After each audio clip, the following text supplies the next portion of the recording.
It's about sharing best practice from software as a service and the market. And hopefully now I'm able to again seamlessly bring Dan Donders into the mix.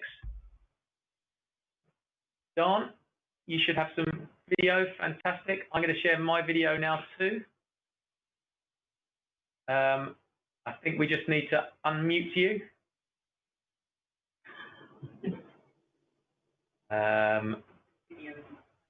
It says, you're there.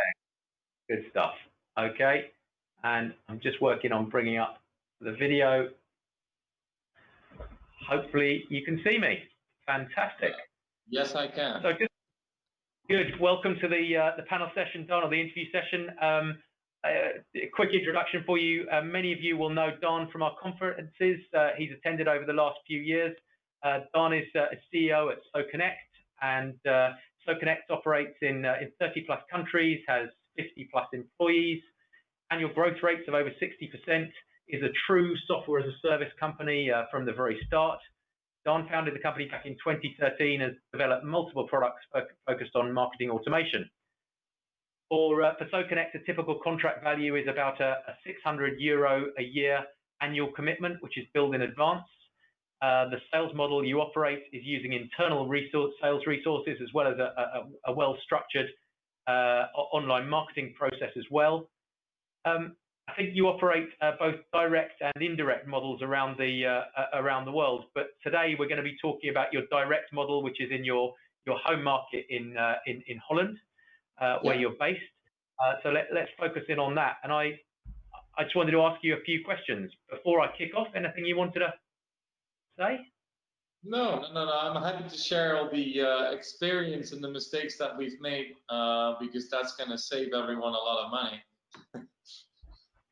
Absolutely, learning from other people's mistakes is the very best way, I think. So it's really kind of you to share.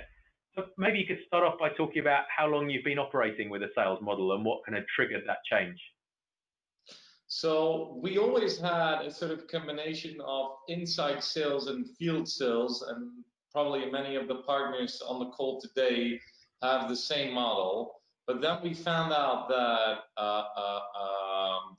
it's much more effective when we do the whole sales cycle internally, because we can just do many more meetings a day, and if a meeting is canceled, you can still do a lot of work.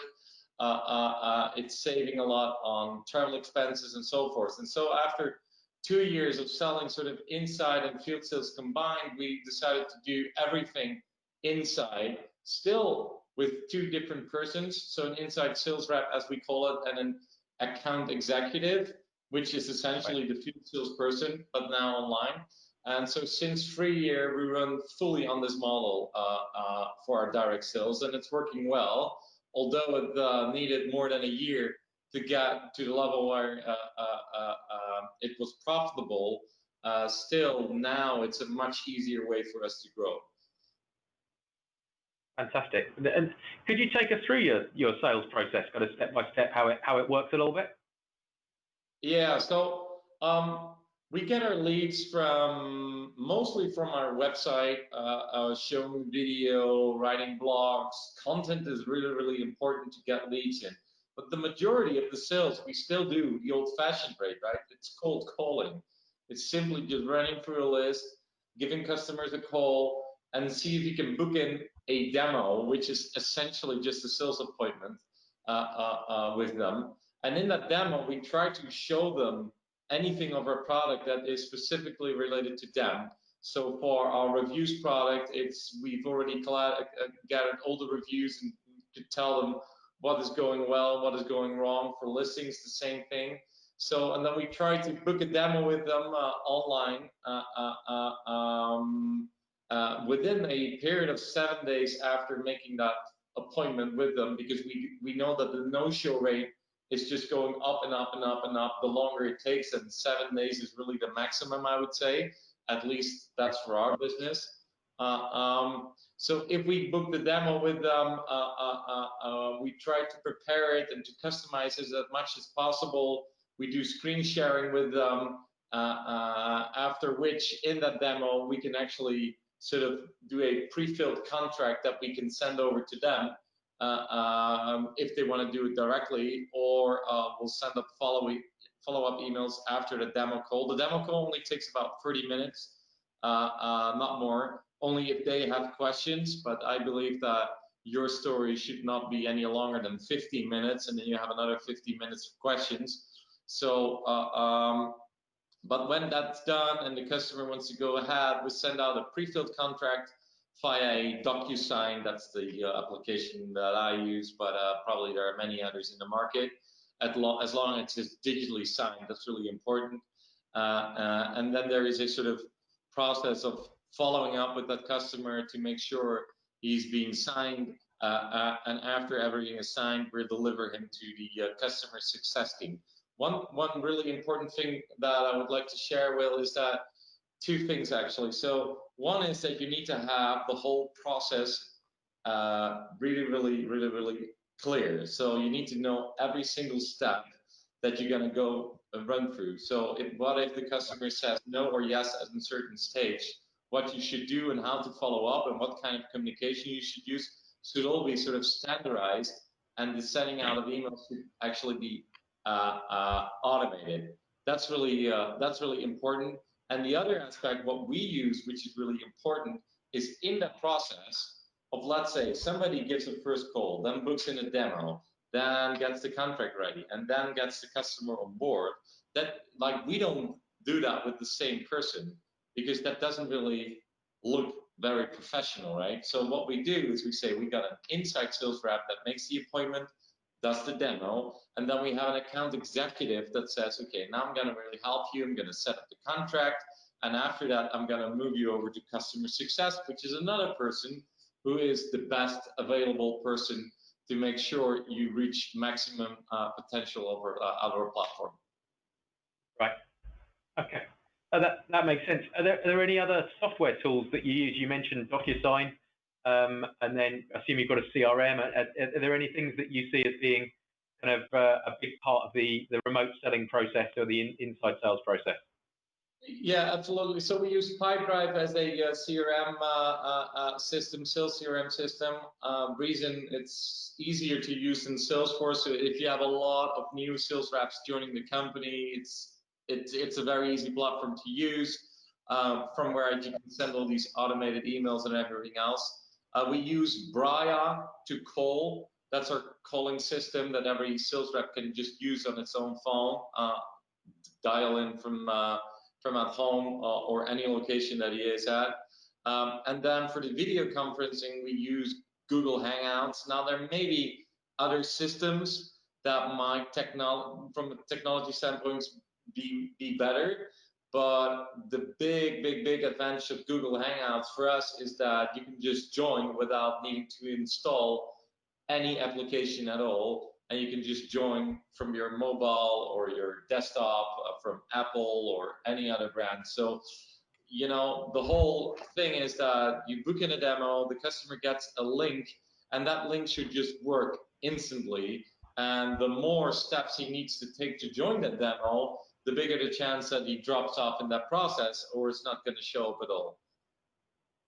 Makes sense. And I remember you mentioning that last time, and we highlighted Ed's going to be talking a little bit about IPEX One, our new product that does exactly that and uses WebRTC that works in the same way as Google Hangouts and removes that requirement to download software because it's all just done through the browser. So that's great.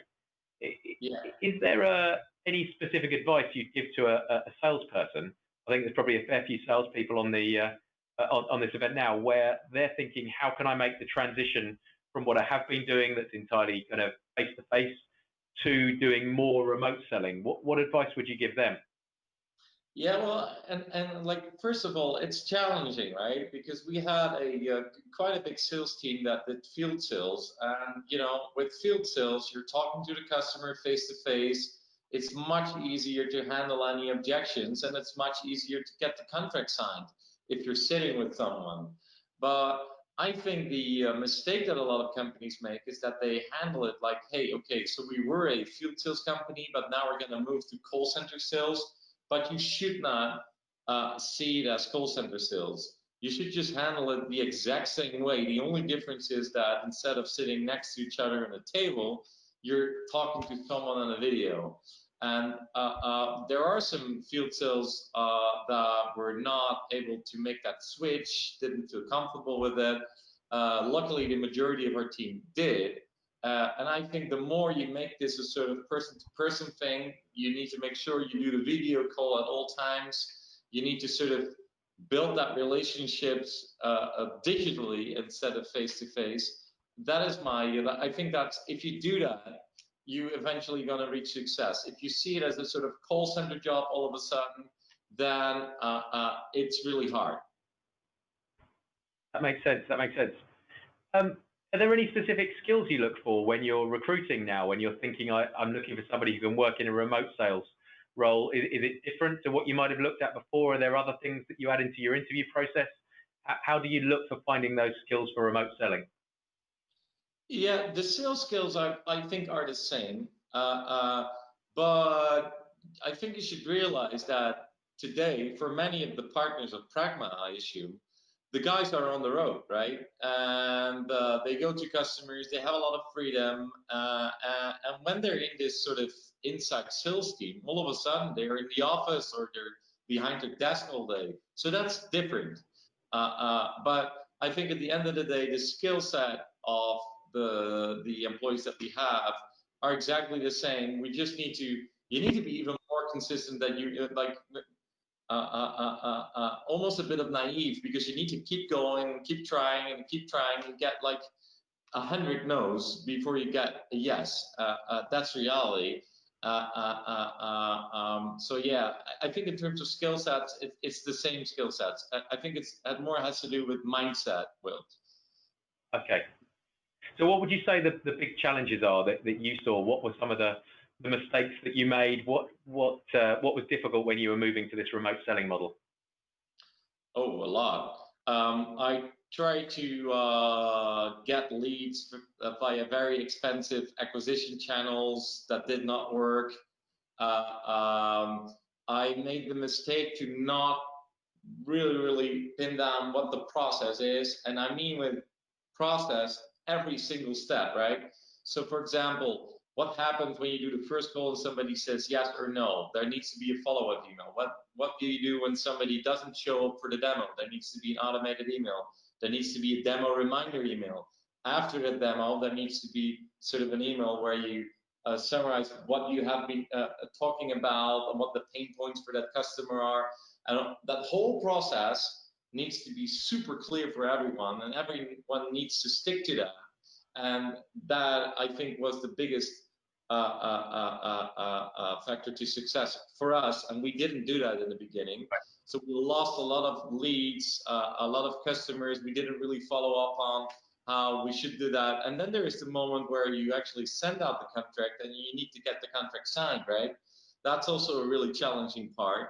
And sales reps have the sort of habit to just move on if they think it's not gonna work. But that's the real moment where you need to just keep going and reach out multiple times, even when you think it doesn't really matter, it doesn't make any sense. Then all of a sudden the customer comes back, has signed the contract without you knowing it, and then you got a deal. Makes sense. Last time we spoke, you were talking about the kind of big board that you had around the sales office, around the sales floor, where you work with the team to constantly be mapping out the sales process. And as you say, where you got a yes, where you got a no, what do you do next? That sounded like a good idea and approach. Yeah, that is really, and it's key. You can automate most of this stuff. I think the first thing you should do is just, what is happening in your sales cycle? What kind of steps do we need to make as a company? And they probably vary per company, per partner. So, but make sure everyone understands and everybody agrees with that process. And then make sure you automate most of these steps, because the more manual work, the more fuck-ups you're going to make. Yeah, that makes sense. And when you think about the benefits out of what you're moving to this process, what do you think the big benefits are? A lot, really a lot. I think it's a big advantage of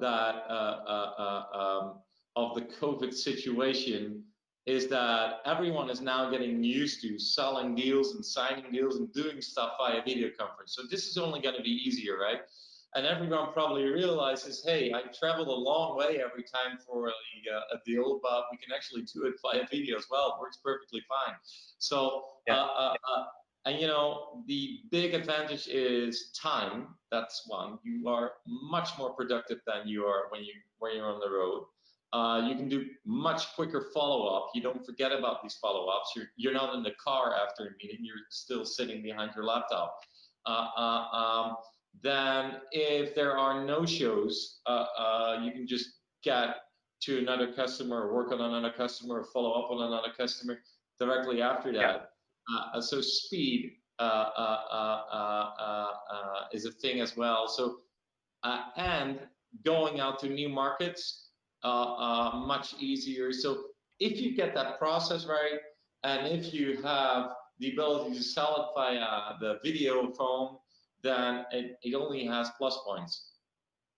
Absolutely. I remember you talked last time as well about the quicker you can get a prospect to video, the stronger your chances are of converting that into a sale. And that's a real kind of key focus for all of your team.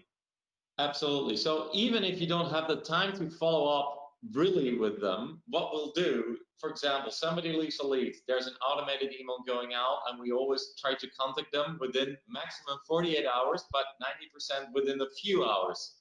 Even sometimes with the call to say, hey, Will, we've got your lead, listen up, we want to book a demo in quickly, we really don't have any time today or tomorrow, would Thursday suit you? Pump, pin in, and then you're done. So the follow-up is really, really important from the lead towards getting the demo booked. But then also, if you book the demo, don't preferably even within the next 2 to 3 days. And 7 days is really the maximum. And we can see that the no-show rate is going up to 40% after that 7-day period. So it almost became useless. Yeah, that makes sense. Probably that's not the same with every business, but that's with us. Yeah, understand. Let me just check with Ed to see if there's any questions coming in that we could ask Don. No, there actually hasn't been today. This time? Okay. Yeah, last week we were getting lots of questions on your session, Don. So maybe just to wrap up, would you be able to just share what advice you'd give to the person in the leadership position? So somebody owning a business and leading a business as you are. What would you say to them in terms of how they should think about moving to this remote sales model? What would be the key piece of advice you'd give them? Well, get your unit economics that you really take control of your unit economics. So what are your costs of sales? What is the lifetime value of a customer? What are the costs of a lead? And then really try to think of, okay, so what should the business model look like? Because it's not going to be the same as it was when doing field sales, because you might be able to spend a bit more on lead generation because you make a lot less cost when it comes to traveling.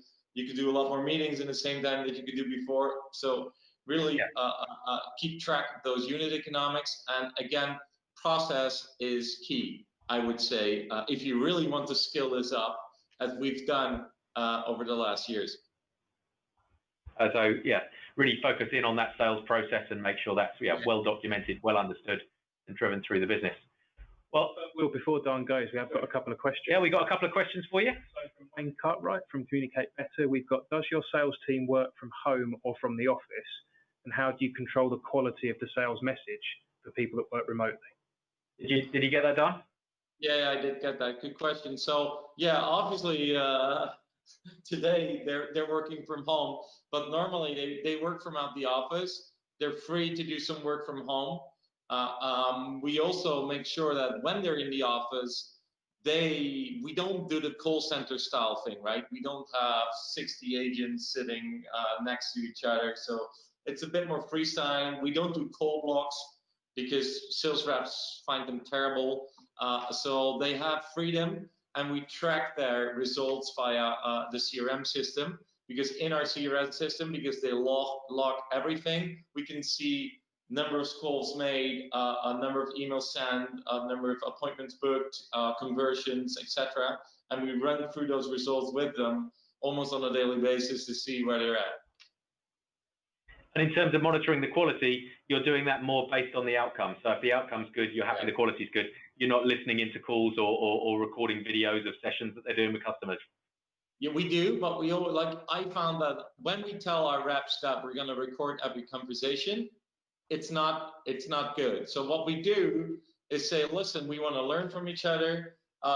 Is it okay that we can record that and that and that and that session? And then we listen back with the team to say, hey, Will had a sales conversation with this customer. Let's just listen to the conversation and then try to learn from it, from the response that the customer gives. That works well, but they don't like to be sort of big brothered on every call they have, because then they don't feel comfortable. Makes sense. Makes sense. Have we got time for one more question? Yeah, there's been a few questions, so we'll get back to people individually because we haven't got time for them all. But just one from Simon Langford, which is relevant. Okay. Do you use DocuSign on the video call to try and sign the customer up there and then if they're willing to go ahead? Yeah, we do. We do. It rarely ever happens, to be very honest, because they need to sign a direct debit as well. But what we do, we generate the data in the contract automatically. So when he's really enthusiastic, we say, listen, best news is I got the contract already in your email. If you have time now, we can run through it together. If you have any questions, you might want to get back to us. But just so you know, after you sign it, I'm going to hand you over to our customer success team, and we'll get you up and running within the day. So the idea is speed again there. But yeah, we do share it, but it doesn't really happen that often that somebody says, okay, I'll sign the direct debit, here we go. Because the demo is most of the time the second sort of a conversation that we have with that customer. Makes sense. Well, I think we have got a few more questions, but sadly we haven't got time for them, so we will respond to them individually, and we might share some with you by email, Don, and we'll send them out as a follow-up. Sure. But massive thank you again. Really appreciate you taking the time for a session, and I think really helpful to everybody, so very much appreciated. All we'll right. be doing a web list at the end. Well, I won't expect you to wait around there, don't worry. I will this time. It's very good of you, thank you. All right, well, we're going to change speakers now, and thanks, Don. Yeah. Bye-bye.